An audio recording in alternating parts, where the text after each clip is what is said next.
Today is August 26, 2010. It's about 8:40 p.m. So almost 24 hours after the initial Aussie trade, and this is going to be part 2 of that video to see how that trade ended up.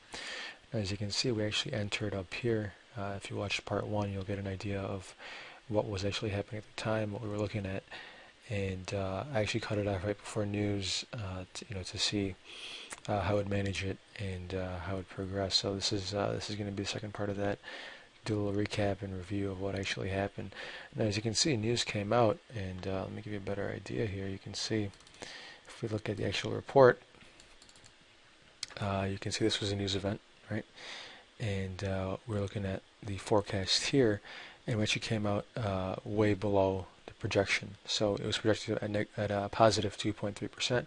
We came out at negative 4%, and as you can see here, if the actual is greater than forecast, that should be very good for the currency, but instead we missed it very badly, and you would expect quite a sell-off on the currency. So coming back over here to the actual chart, right as the news came out, we had a good sized drop off, but we actually saw a good amount of dollar weakness coming through at the time. So we were watching the euro and the pound and these other major currencies really rallying here. So the Aussie was hurting a bit, wasn't really keeping up with the rest, but eventually we did manage to break through, and the end result was a push up through. So we did get stopped out on that for a loss. Now all these trades can be tracked on the actual blog. If you go to the blog here, and this is new under performance, if you actually click on the the little chart there, it'll give you another link, a little more detailed about the trades that I have taken, and the performance or whatnot.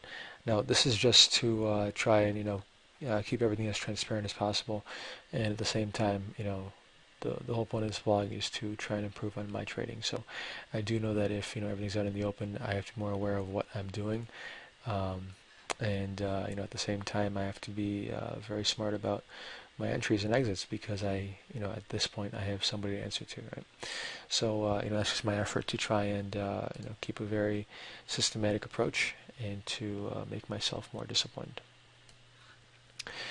But anyway, so we did manage to break through, and that was that. And as you can see, things looking pretty bullish, right? And what was resistance is now support. Been bouncing around a little bit. We did manage to break down for a little bit, but it's been sideways for the most part. Now, one thing I did forget to mention in my earlier video, actually part 1, was I forgot to mention what I was going to do in terms of targets. So if we get rid of these lines here and get rid of this line right here, we can kind of see that we do have this channel coming through, which was one thing I was watching, so that would give me a target of somewhere down here. But we also did have this daily trend line. So since this was first in terms of support, and we also did have this lower channel, or rather this lower swing point, I would be targeting that level for a profit target for about 80 to 90 pips on that initial risk of 17, which we were stopped out on. So that was the initial plan. That's how it turned out, and as you can see on the daily, now we're starting to see a lack of buying pressure, but that could potentially be another trade.